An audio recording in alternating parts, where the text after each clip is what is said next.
Namo tassa bhagavato arahato samma sambuddhassa. Namo tassa bhagavato arahato samma sambuddhassa. Namo tassa bhagavato arahato samma sambuddhassa. Buddhaṃ Dhammaṃ Sanghaṃ Namasami. Excellent. So for tonight's talk, no one has asked me to give a talk on anything. But, as you all know, that tomorrow evening after the Patimokkha recitation, I begin my 15-day personal retreat in my cave, and I have this, and I call it a holiday because that's what it is for me, a vacation from all sort of the work and stuff, and just no sort of time scheduled except when the food comes. And I think if Ajahn Brahm, if you come and I'm not there, just leave it out there, I'm just meditating somewhere. And if I don't eat for a couple of days, please don't get an ankle grinder and try into my cave. I'm just having a good time, that's all. I'm in very, very good health, surprisingly. But anyway, it's something I always look forward to, simply because it's a time not just having some really deep peace and huge amounts of joy and happiness, it's giving a lesson by example to all the people on the retreat, to show that you don't just teach through words, you also teach through example. And by giving this opportunity for everybody to have retreats, and taking one myself, and just showing us how gorgeous and wonderful it can be. So that's my fortnight coming up. And just before I go on a retreat, a few people have been asking an old question. And it's something which I keep hearing again and again and again. So I thought for this special talk just before my retreat, I'm just going to give a talk on stream winning. Are you interested? Well, I can change it if you don't want to.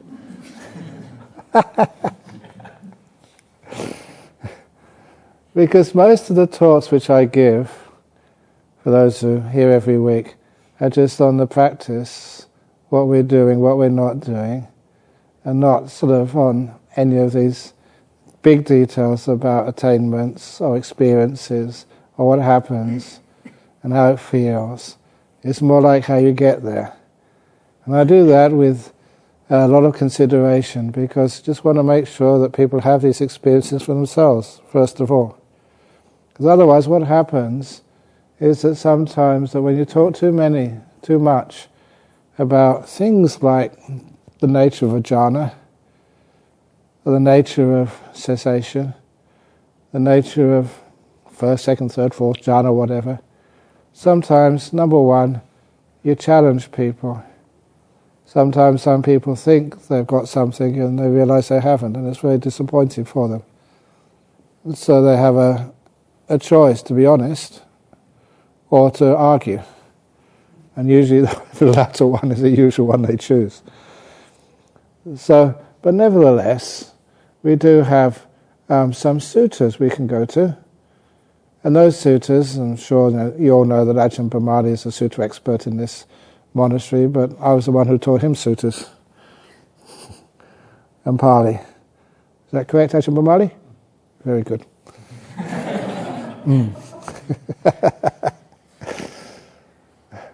So it's all there to check up on. So you can look at those things for yourselves, but what is really interesting is when you just get them explained in depth, and the experiential part of those, basically what happens when you let go, and how just your mind changes, and how your life changes, and just how these things actually happen. But you all know, at least, these are huge insights, and they're such big insights. I've seen this in a lot of time in one of the monks I know very, very well, and many other monks as well, that sometimes that a big insight can happen, and you really sometimes think you have cracked it. I don't know why they call it cracking it. Maybe it's because they have that simile of the 3 eggs, or the 3 crackings of the eggs, which the Buddha said. And the first one is when one realizes one's past lives. Second one realizes how past lives happen, or how next life happened through the law of karma, and then cracking the 4 Noble Truths. And then the little chick emerges from the egg, which is a beautiful simile, but it doesn't go into full detail. But sometimes that there's a teacher is usually very only teaches these things now and again, because for some people it gives rise to a great amount of pride and aspiration. It is true, the attainment of a dream winner is very wonderful. It's very powerful. It's actually understanding the Dhamma of the Buddha, not realizing it yet, but understanding it enough to realize that you've only got 6 more lives left at most, and that that thing is ending. It's a huge experience, and because it is praised so much in Buddhism, because it is one of the pillars, if you like, which keep the Dhamma alive, sometimes people want it so much. That's where we get into the problems, and that's one of the reasons why that teachers are very careful on teaching these things. Because, as you all know from the second factor of the 4 Noble Truths, wanting, craving, tanha, the thirst, and sometimes one can taste the thirst for these experiences in your mind, that they are going in the opposite direction to where these experiences are found. So it's not about just how much you try. It's not about how much effort you put in, as much as how much wisdom you put in. To listen very carefully, not to your own ideas, but listen, as it said in the suttas, to listen to Paratagosa, the words of another, especially the words of a Buddha, exactly what these things really are. And of course, I'm sorry I can't be serious when I give Dhamma talks, otherwise people fall asleep. But there was that one time, many of you know this story, some of you haven't heard it before. And there was one of the time, and I like telling this story, the time I became enlightened. For about 6 hours. Well, maybe longer than that. And then found out I wasn't. And that was the story. And that was in a monastery between Selapum and Pontong in Royet province. My 4th rains retreat. Oh, and that was a very good rains retreat. It was the same food every day, sticky rice and, what's it called, rotten fish curry. Every day the same. So you got used to it. It wasn't that bad. Sometimes I just, I don't know why it was, but after a while you quite like it. But anyway, sort of meditating there, just no responsibilities, my 4th rains retreat, and really getting into lots of meditation, lots of sitting and walking and sitting. And that was the one evening that there are times in your life your meditation is really hot. Meditation is easy. Meditate after meditate, and you're young, your bones are nice and easy. You don't have knee pain or hip pain or any other pain at all. You've got mosquitoes, but you get used to those. So you're just free and energized, a young man. What would I be in at that time? Maybe 29, 28, rough that time. So nice, fit, healthy, just meditating backwards and forwards, and then just getting really deep. It's one of the experiences, one of the reasons why, as somebody who sets the schedules of this monastery, realizing just how important it is that when your meditation is really going well, to give you the opportunity to carry on late into the night. So not having morning meetings or evening meetings, or if there are any meetings in the morning or evening, for you to realize you don't have to come if your meditation is really taking off. Because the meetings and other stuff here is so you can meditate deeply, not the other way around. You don't meditate deeply so you can do the chanting. So, meditation going really deep. And I think it was on the walking path, not just doing walking, doing a lot of sitting meditation, a lot of bliss, and then walking, and just, when you're really energized, lots of bliss, it's so easy just to walk so slowly, mindfully, carefully. And then as I was walking, all these great insights were coming up.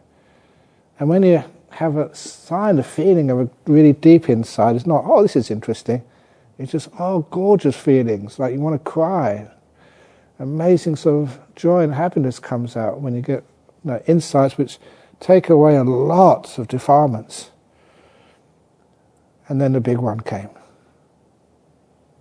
Wow. Why hadn't I seen that before? Really big insights.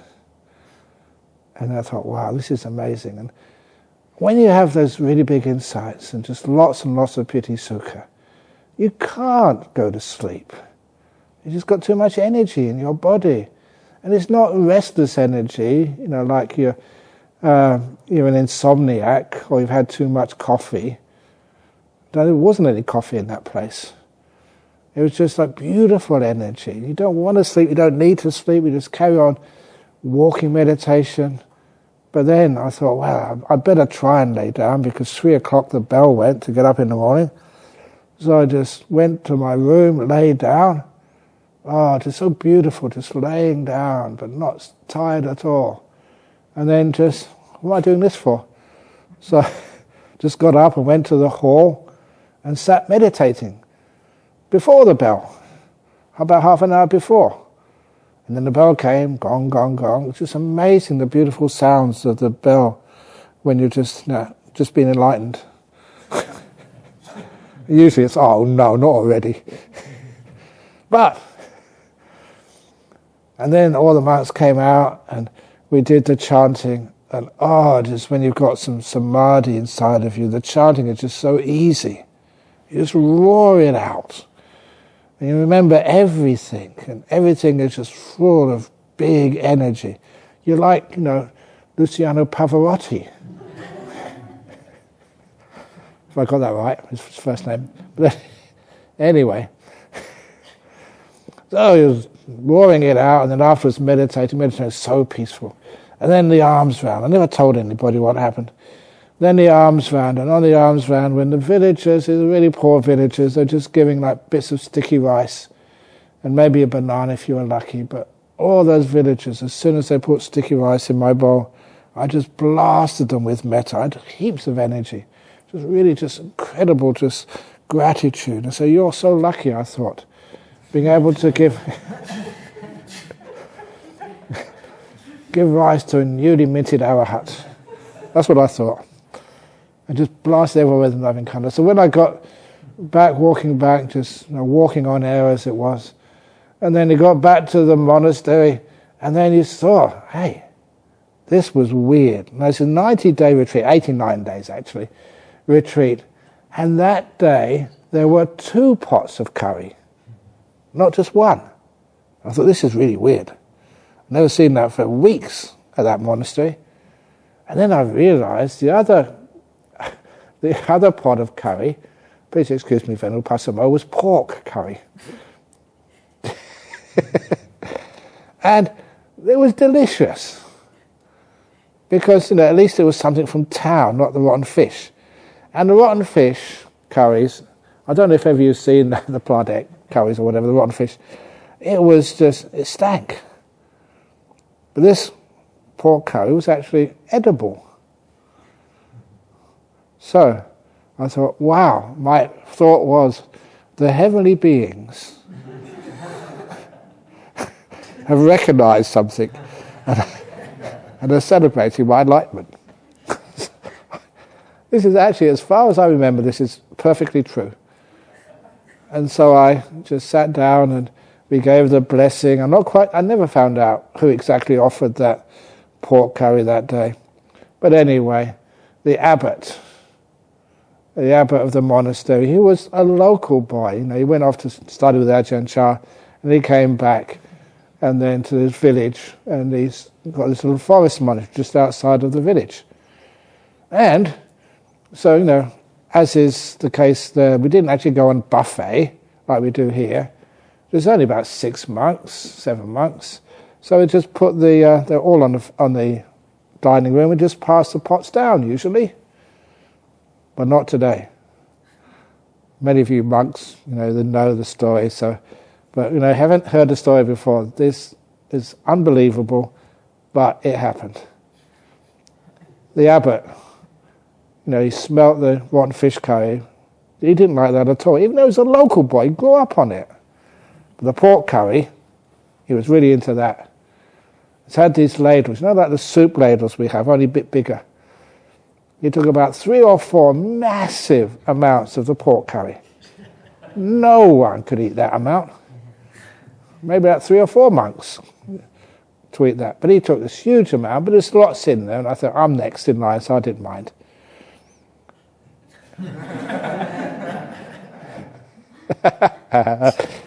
And what happened next was unforgivable. What was left of the pork curry, which was quite a lot, he lifted up the pot and poured it into the rotten fish curry. Poured the whole container into just one pot. Took the ladle and stirred it up, saying, it's all the same. It's all the same. And I thought, if you think it's all the same, why did you take your half first and then mix it? Instead of the other way around, you hypocrite. And you've taken away my celebration of my enlightenment, you pig. Or something like that. And then a great realization happened. If you're enlightened, you don't care what you eat. Certainly you don't get angry. And that was much worse than eating mixed up pork curry and rotten fish curry, realizing you weren't enlightened after all. Oh, that spoiled my whole day. And many afterwards as well. And I was saying that I wasn't a stupid monk. I'd read the suttas and studied Vinaya. I was getting pretty good at Pali by that time. I knew what I was doing. But nevertheless, he just really pointed out to me how easy it is to overestimate. How easy it is to take some very deep insights. They were good insights, amazing ones, but they weren't enough to totally destroy the defilements, especially the greed, hatred, and delusion. Especially the idea of who you were. The idea of all of this fades away. So that it was a good sort of destruction of many of my ideas, but not enough yet.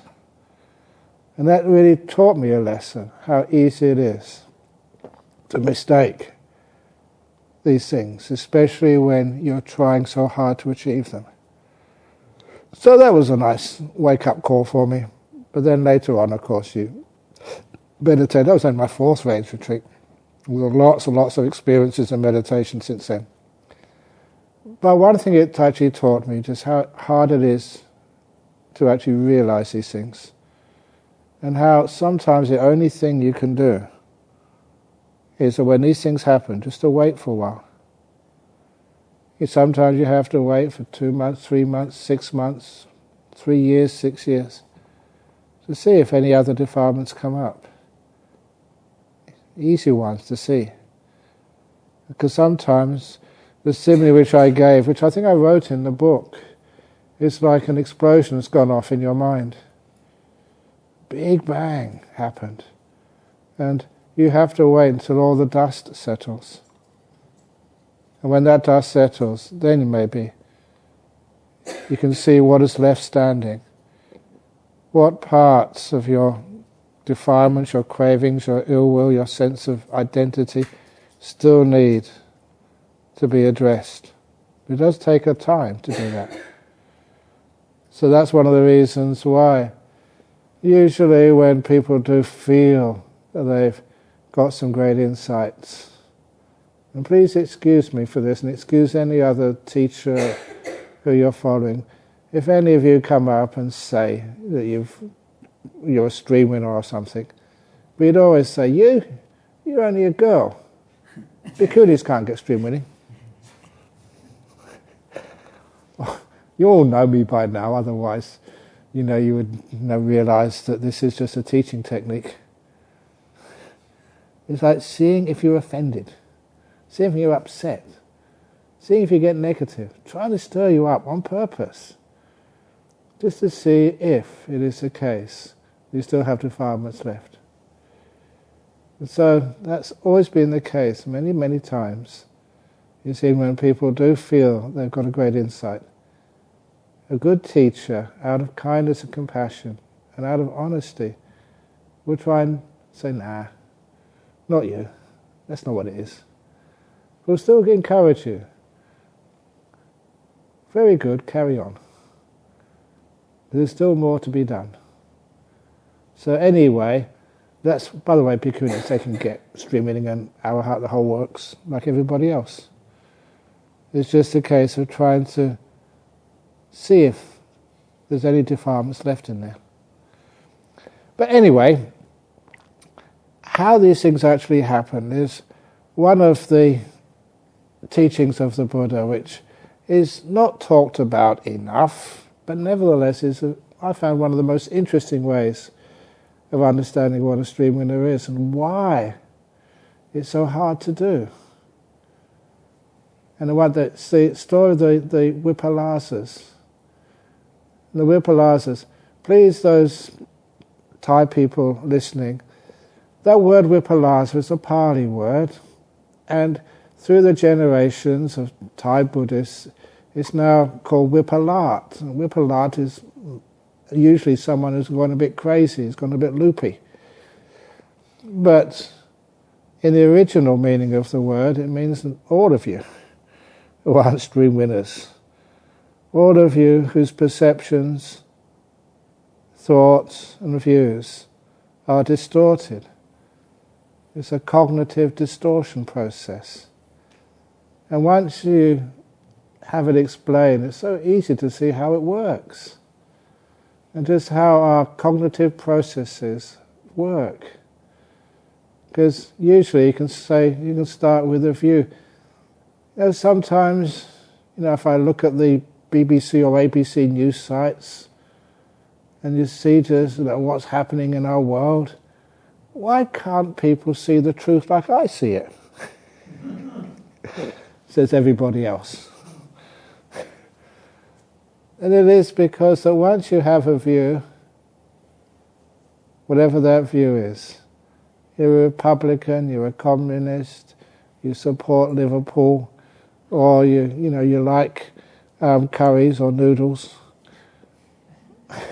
Whatever your view is, once you think that view is real, then that bends your perceptions to fit.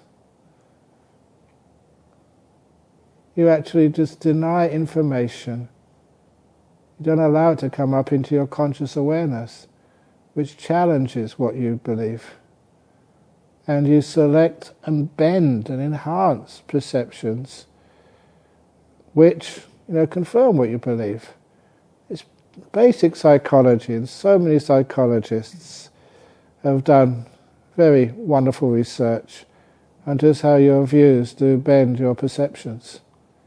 So even your raw perception you cannot trust. And of course the obvious one of that, I think it's be safe to say this here, is when people fall in love. How much more bent can your perception be? I love you forever, my darling. Yeah, sure. How many times has that happened? You're so beautiful, I love all of you. Yeah.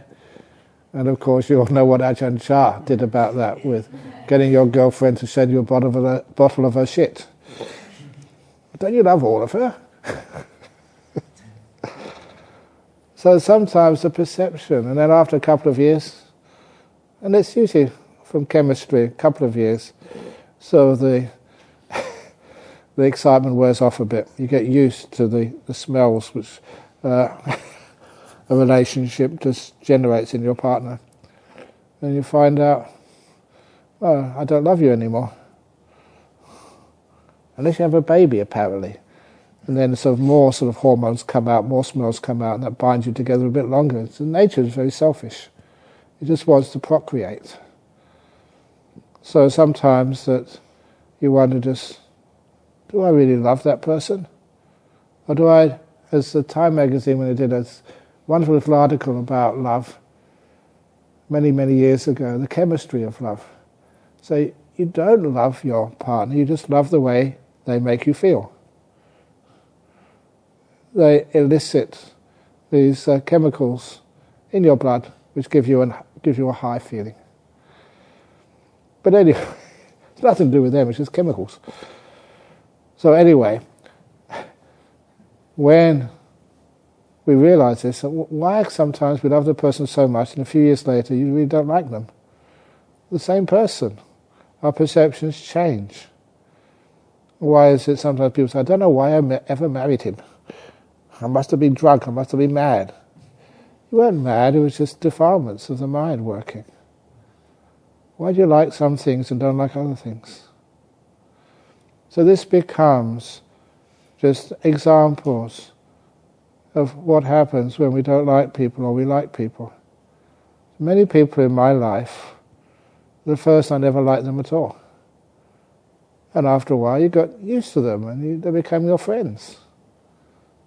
Which was true. So sometimes things like greed, lust, desire, likes, and obviously its opposites, dislikes, are really uncertain, they're cause, they're not real. You know, sometimes I've read that in some cities they have restaurants which are totally dark, so you can't see what you're eating.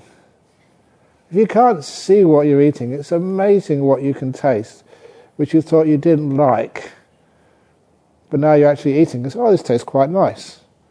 Maybe during my next 15 days, Ajahn Brahm give me all sorts of stuff, and I'll eat it in my cave with all the lights off, because that is pitch black in there. And I can actually see whether Sri Lankan curry is nice after all, or it's just my perceptions.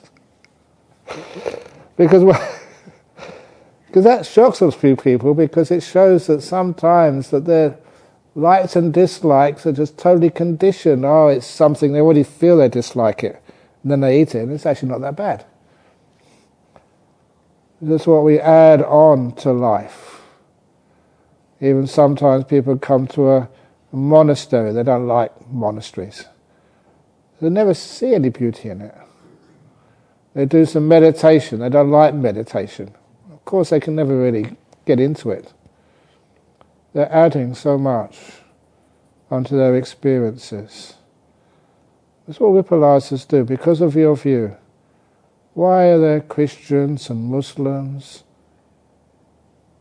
Why? And you talk to them and they're totally convinced that they're right and everyone else is wrong. Why? How come that works? It's because once you have a view, every perception which challenges that view, you deny it. You can't even see it. And of course, I'll only mention this in passing because I've used to talk about this too often. My good old friend Bernard Carr, Emeritus Professor of Theoretical Physics at Queen Mary College in London, fellow Buddhist, grew up with him at Cambridge. But he was also the leader of the Psychic Research Society in London. And why? We used to go hunting ghosts together. And he said this wonderful story about the flower pot experiment, where they levitated a flower pot in Imperial College, London, rose into the air, And some of the professors who were watching this say it stayed on the table all the time. And these were professors who were trained in observation to perform their experiments. For them it never rose. It was on the table all the time, even though the videos and cameras showed it above the table. It was just an electromagnetic trick, that's all. It never levitated because of some psychic phenomena. It was just a trick. But because they thought it could not happen, that bent their perception so they couldn't see it. That's how strong our views are. You cannot trust your perception. Even if you think you're being mindful, you cannot trust your perception. Even if you think you have an open mind, you cannot trust your perception. Your mind is not open. That's very scary. One of the things which happens when you start doing lots and lots of meditation is your perception gets some freedom from your views. That's why you have all these weird perceptions sometimes. I've told a few about some of those perceptions of walls disappearing, or even better, that perception of over in Thailand seeing the black towel on the drying line by the washing place at Wat Nanachat years ago. Jet black. I never ever in my life seen a towel which was black before, and I've never seen one since. It was like black like coal. And then I was looking at it, staring in disbelief, until it changed back to white again. It was a white towel before, it was a white towel afterwards. But how come my perception could see it as black? This is what happens with your mind. As you meditate more and more, your perception gets some freedom. It can see things in a different way. Just like the Buddha said, that sometimes at night time it can look like it's middle of the morning, and vice versa. You realize how conditioned your perception is, just as the Buddha said. And then, of course, from your perception, you built up all your views. That's the other thing which is very challenging for people, because their thoughts, first of all.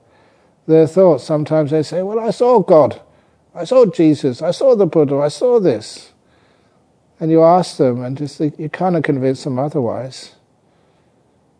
They had a perception which was bent, and they think afterwards, well, your thoughts, where do they come from?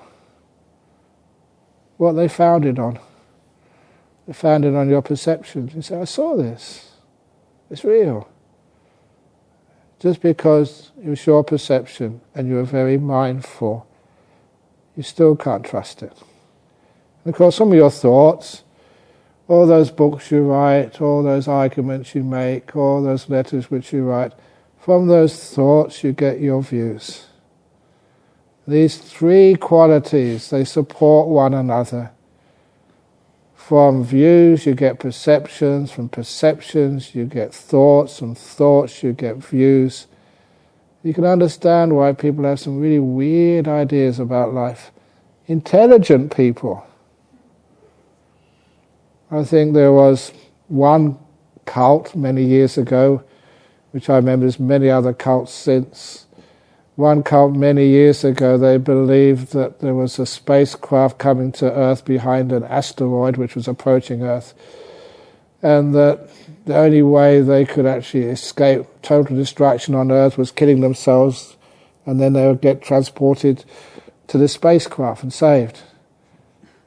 And I don't know how many people killed themselves. I think the thing was called Heaven's Gate or whatever.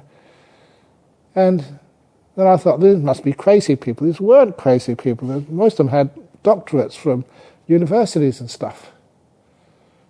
Or at least degrees. And so sometimes you wonder, how can intelligent people believe in such stuff? Until you realize just what the Buddha was saying here. Once you have views, perceptions, thoughts, they support one another, and it's a self-consistent system, it seems. And that's the system which keeps us in samsara. As the word samsara means, it's a perpetual wandering around and round and round and round and round, going round in circles, never finding a way out. For the people who come to this monastery, listen to these talks, you're Buddhists. What does that mean? You've got a view, you believe in Buddhism, which means your perceptions are bent by that, by how you think of Buddhism. For those people who are Mahayanist Buddhists, sometimes they think they can't get enlightened this lifetime, so they just do good things for people. And so sometimes some Mahayanists, I tell them, well look, the best thing you can do to people is help others to get enlightened. So that's what I'm up to, so you should be helping me. Give lots of donations to Bodhinyana Monastery in Dhammasara. It's only being cheeky, but there's a good argument to that. Is there?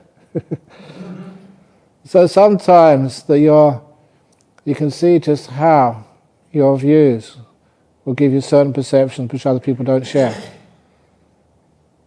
And how do you know it's right view, not wrong view?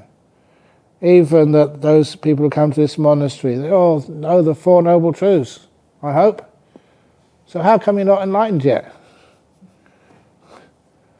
That's really sometimes quite challenging. Just that statement, you've studied the sutras for such a long time. You know Pali. You can make all the connections between all these sutras. Why?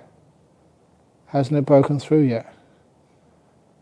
So you can actually say to yourself or say to your teacher, yeah, I'm a stream winner. This happened. I have had that experience. Why can't you do that? And the reason is obviously that you know the words, you know the descriptions, you haven't fully understood yet. So how can we break that cycle of views, perceptions and thoughts? And the way we break those cycles is always going to be the Eightfold Path. I know it's boring, no quick way, but it's always the Eightfold Path. You have enough views, they're not solid views yet, enough faith and trust in the Buddha's teachings. That's why we do the chanting. And we listen to sutras. We listen to talks. We have enough confidence and faith in what the Buddha said. That's why we can check out different monks, leaders.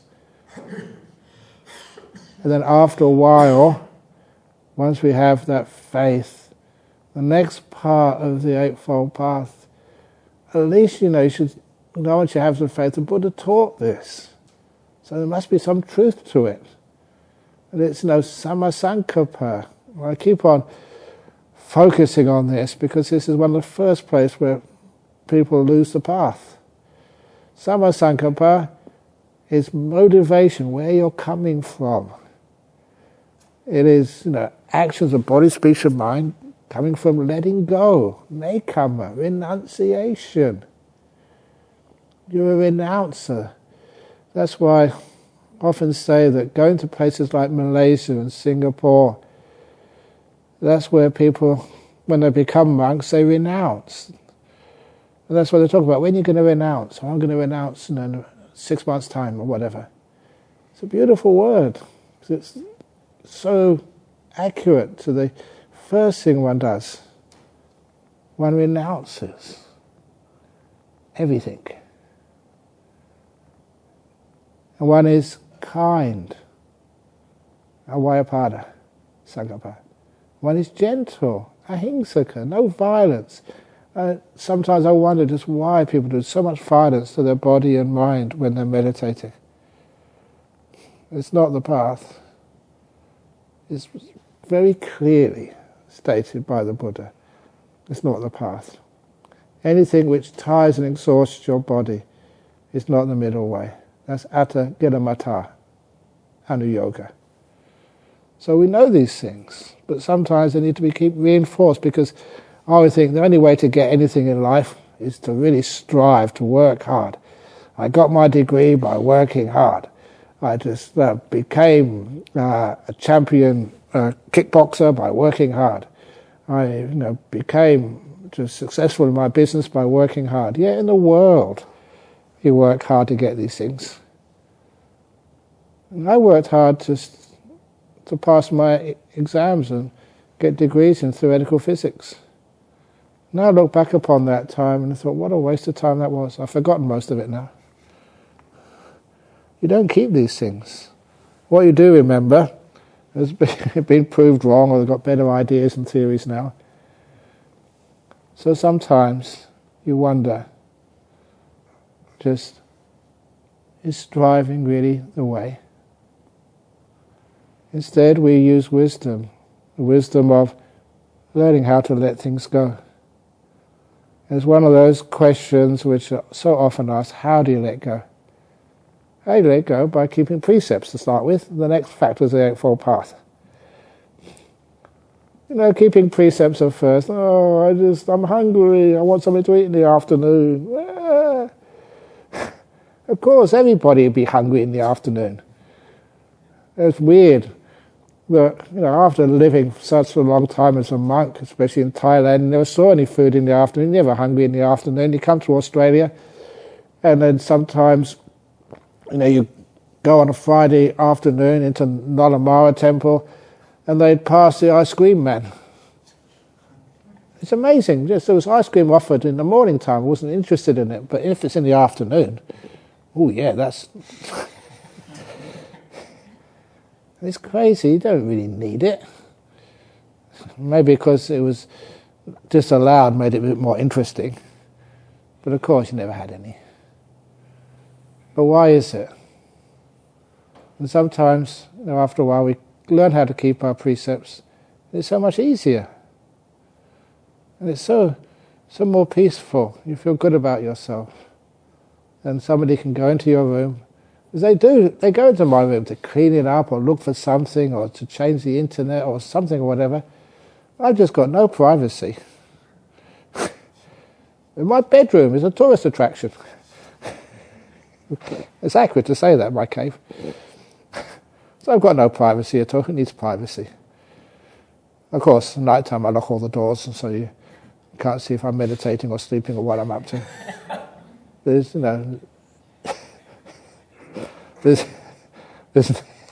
no incriminating magazines in there or anything. So it's, after a while you keep your precepts, you feel good about precepts. And after a while, by keeping precepts, what the Buddha said, you get happier the longer you keep the precepts. And that's so true. I've been keeping my monastic precepts this is the 46th year. And I feel so much joy in just keeping precepts, restraining myself, not needing very much to survive. And then, from the precepts, then we have the renunciation of the senses, which is part of the right effort, a major part. I don't call it effort, I think right renunciation, right restraint. Right restraint, I think, was my latest word to try and get hold of that meaning of that. Doing a sense, and you get even more happiness. Because the Eightfold Path and the gradual training are just two different ways of saying the same thing. And the gradual training, which you see in the first parts of the Digha Nikaya, there actually you start to see just another way of the Eightfold Path. It's all about whatever's necessary to abandon unwholesome states, to get good states, keep them alive. Find out what makes the mind peaceful and joyful and centered and still. And from there you got the Satipatthanas. Only to start with Vinaya Lokaya Bija Domanasang, have an abandon of 5 hindrances. That is what it means. Both commentaries and other places in the suttas. And that is the key part.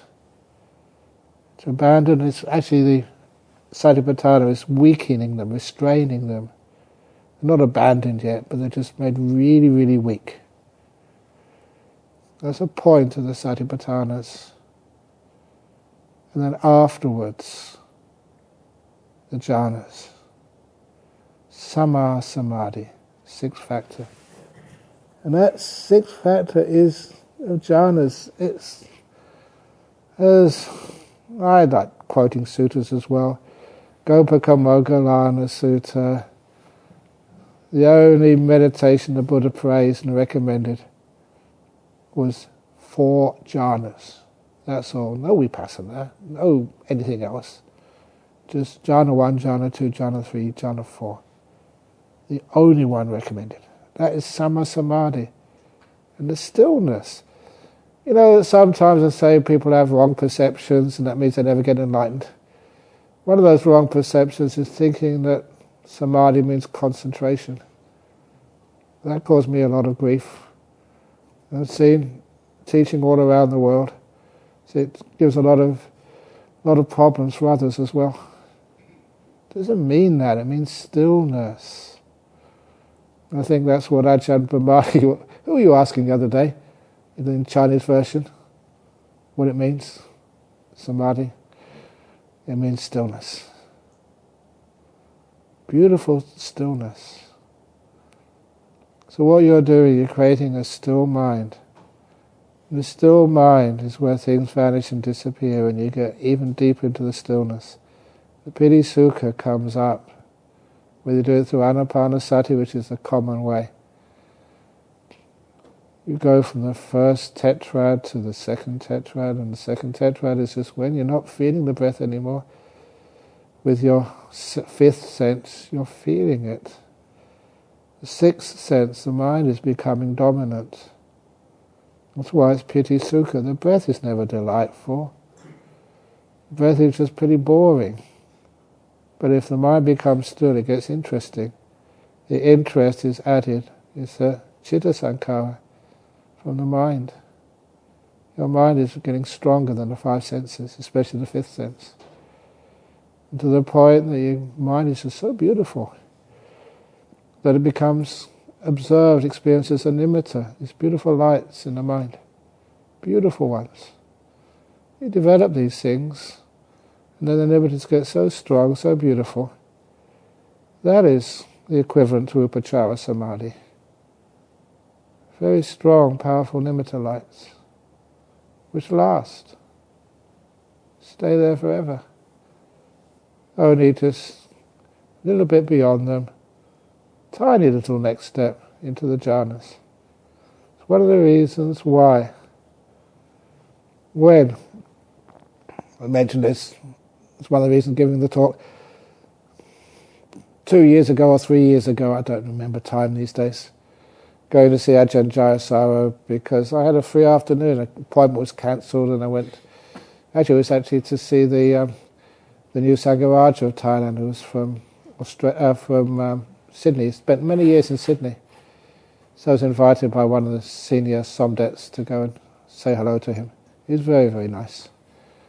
And so I was going to go and see the somdet another day.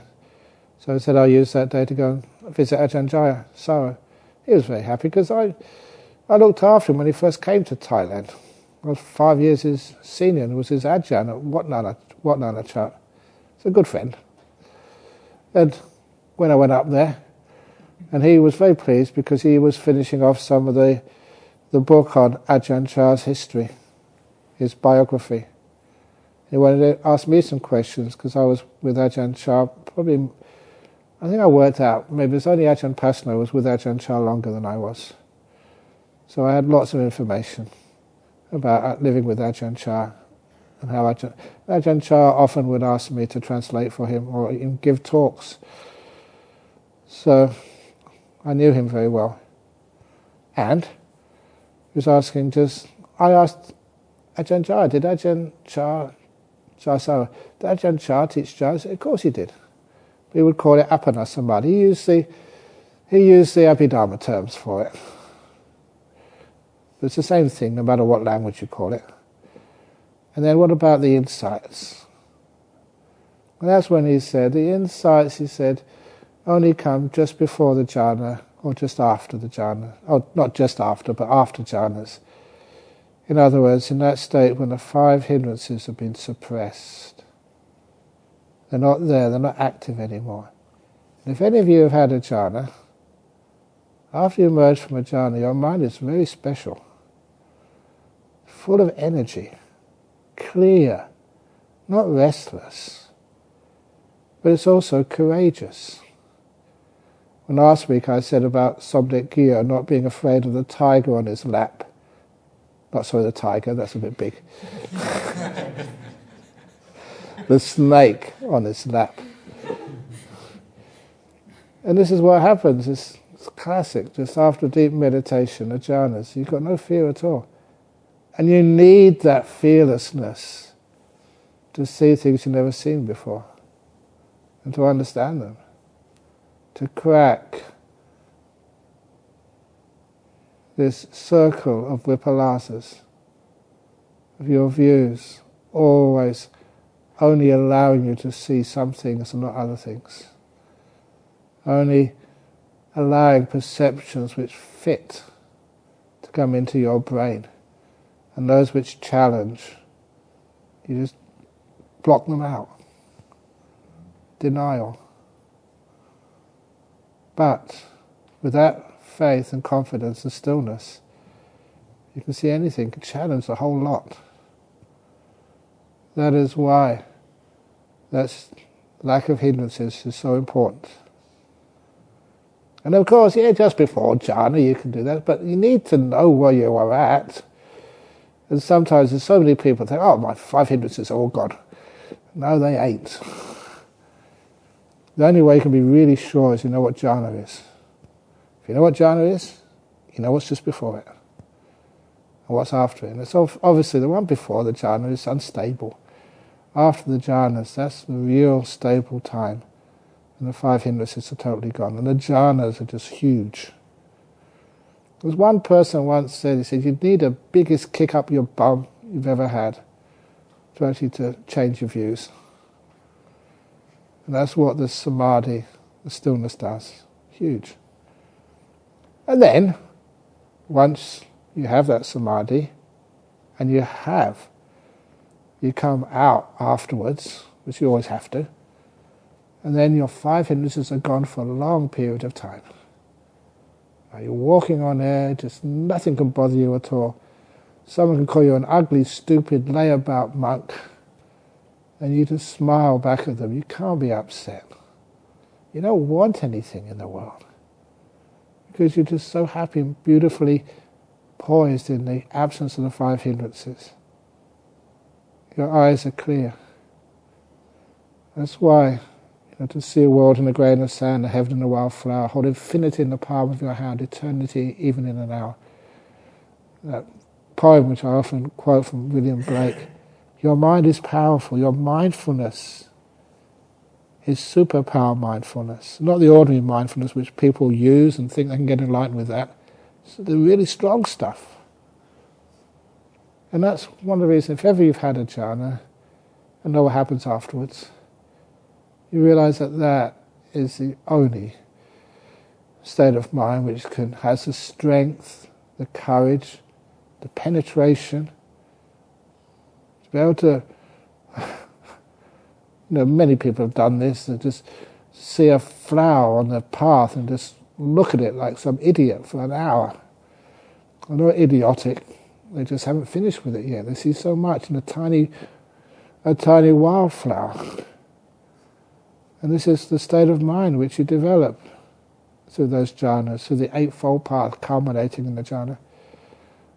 The 5 hindrances are gone. And you start looking at something like the mind, your idea of who you are, the 5 khandhas, the 6 sense bases. You see, in these 6 sense bases, you've just come out of a state where 5 of them were totally absent. The khandhas, you see there's things like the will, stopping and going, disappearing, vanishing. This is such an important part of who you think you are. It's one of the reasons why, if you penetrate that much, you'll understand why all the striving just strengthens the delusion of will. It doesn't sort of release you from it. I can't see how anyone can strive themselves into a jhana. You've got to let go, renounce, become still. This thing, this will, it's part of Mara. It's what Mara uses to keep you active, stop you being still. And while the Mara just keeps generating it and just stimulating it. That's why that when that will is stopped, Mara can't find you in the jhanas. Hasn't got the key to get inside of you and mess around with you. The will is what stops. And that's such an important part of who you think you are. Not just the will, but already 5 conscious bases have ceased.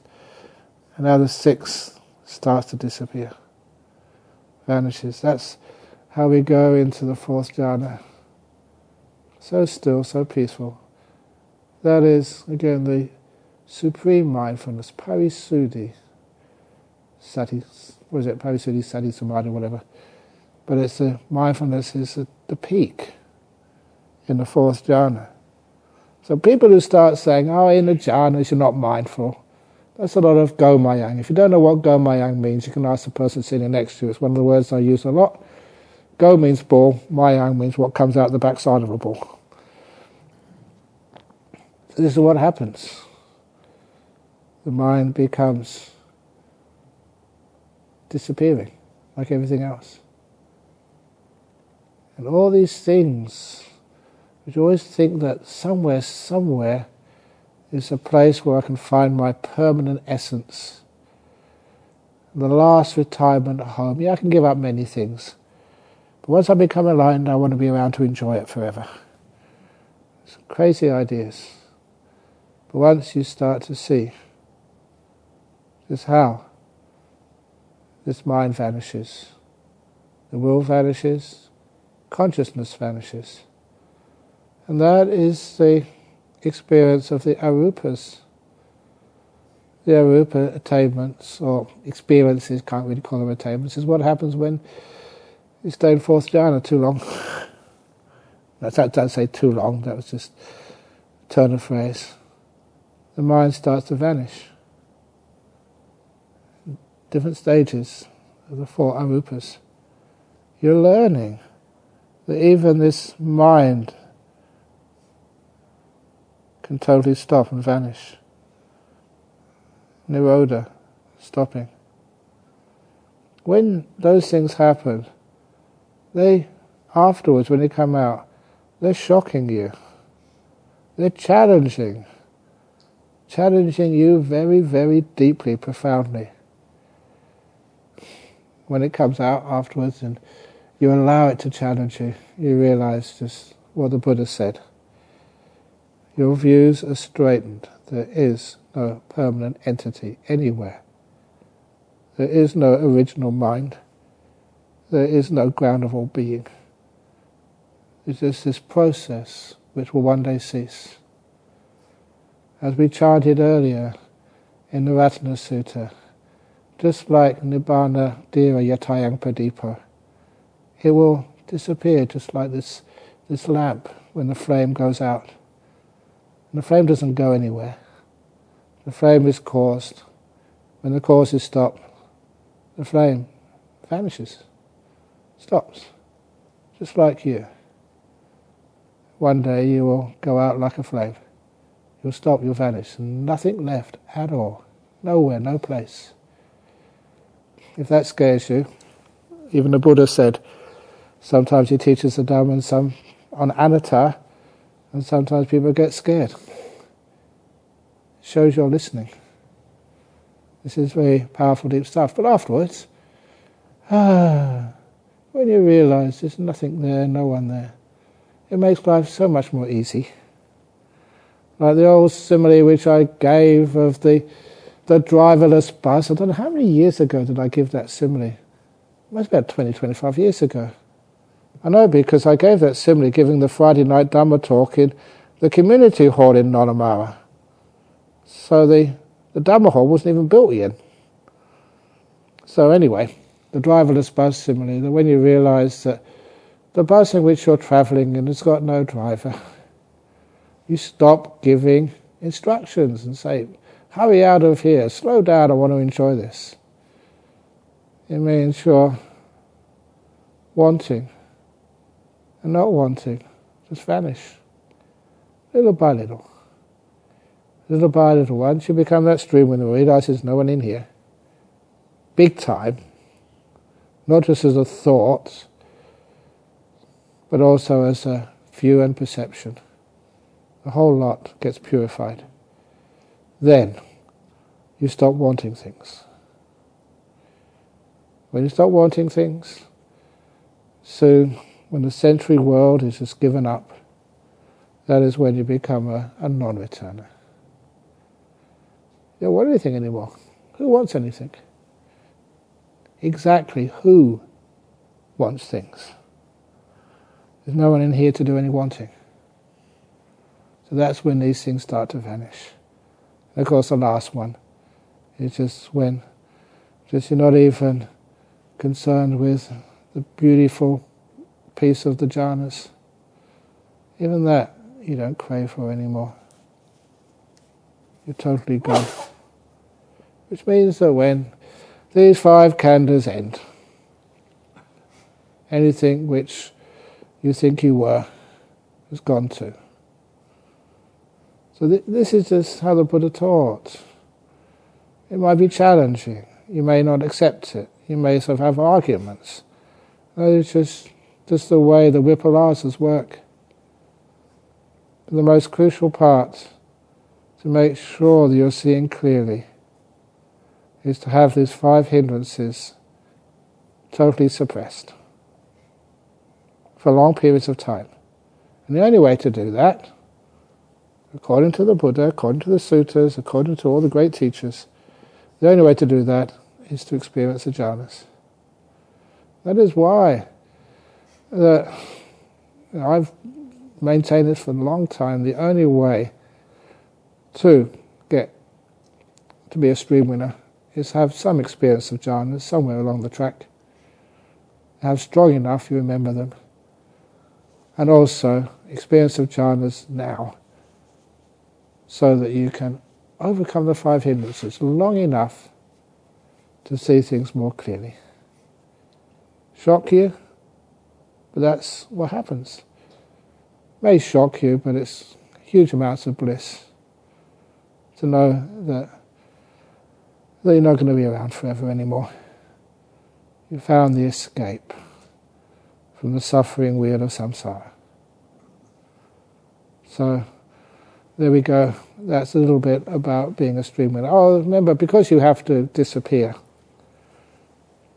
means no one attains to being a stream winner. You have to vanish first of all. So don't come up afterwards and say, Ajahn Brahm, very nice talk, but are you a stream winner?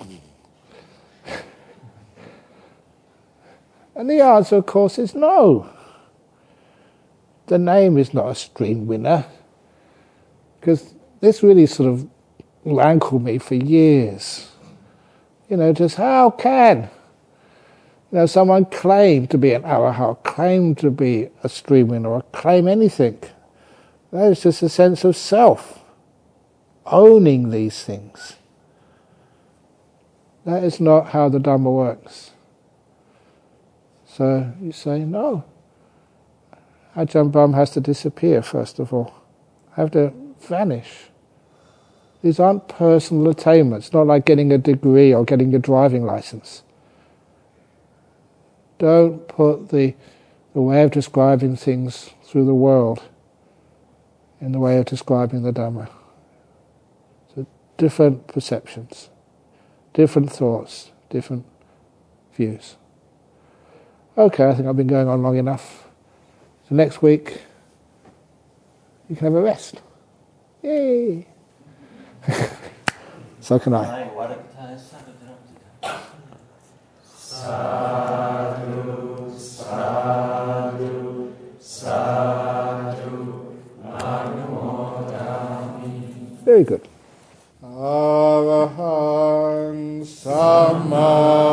Sambuddho Bhagava Buddhaṃ Bhagavantaṃ Abhivademi. Suakato Bhagavata Dhammo Dhammang Namasami. Supatipanno Bhagavato Sāvaka Sangho Sangham Namami.